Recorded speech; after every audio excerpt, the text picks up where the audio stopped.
पपईच्या दरात सातत्याने घसरण होत असल्यामुळं पपई उत्पादक शेतकरी अडचणीत सापडलेला आहे। गेल्या वर्षभरामध्ये 7 रुपयांनी पपईच्या दरात घसरण झाली, तर पुन्हा एकदा 3 रुपयांनी पपईच्या दरात घसरण झाली असल्यामुळं गेल्या वर्षभरामध्ये एकूण 10 रुपयाची घसरण जी आहे ती पपईच्या दरात झालेली आहे। त्यामुळं पपई उत्पादक शेतकरी जो आहे तो कुठेतरी अडचणीत सापडलेला आहे। नंदुरबार जिल्ह्यामध्ये जवळपास 10,000 हेक्टर क्षेत्रावरती पपईची लागवड केली जात असते।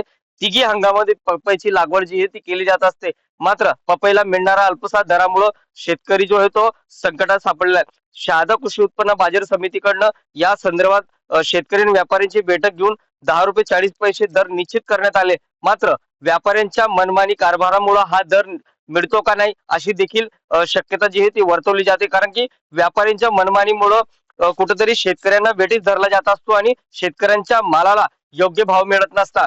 नंदुरबार जिल्ह्यातील पपई जे प्रामुख्याने उत्तर भारतात जात असते आणि उत्तर भारतातील व्यापारी जे आहे ते शेतकऱ्यांना विटीस धरत असतात आणि पाहिजे त्या पद्धतीने भाव ठरवल्यानंतर देखील भाव जो आहे तो शेतकऱ्यांना मिळत नसतो। त्यामुळं शेतकरी पपई उत्पादक शेतकरी जो आहे तो दिवसेंदिवस अडचणीत सापडलेला आहे। येणाऱ्या काळात पपई लागवड करावी की नाही असा देखील प्रश्न आता शेतकऱ्यांसमोर उपस्थित केला जात आहे। नंदुरबार जिल्ह्यामधील मुख्य पीक म्हणून पपईकडे पाहिलं जात असतं, परंतु पपईला मिळणारा अल्पसा दरामुळे शेतकरी राज्यात संकटात सापडलेला आहे आणि पपईला योग्य ते भाव मिळून द्यावा अशी मागणी जी आहे ती शेतकरी राजाकडनं केली जात आहे।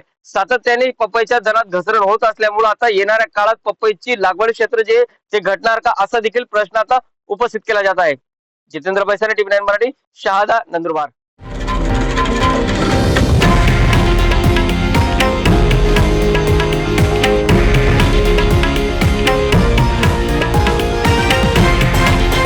हे आहे देशातील नंबर 1 न्यूज नेटवर्क आणि आपण पाहत आहात टीव्ही 9 मराठी, एकमेव।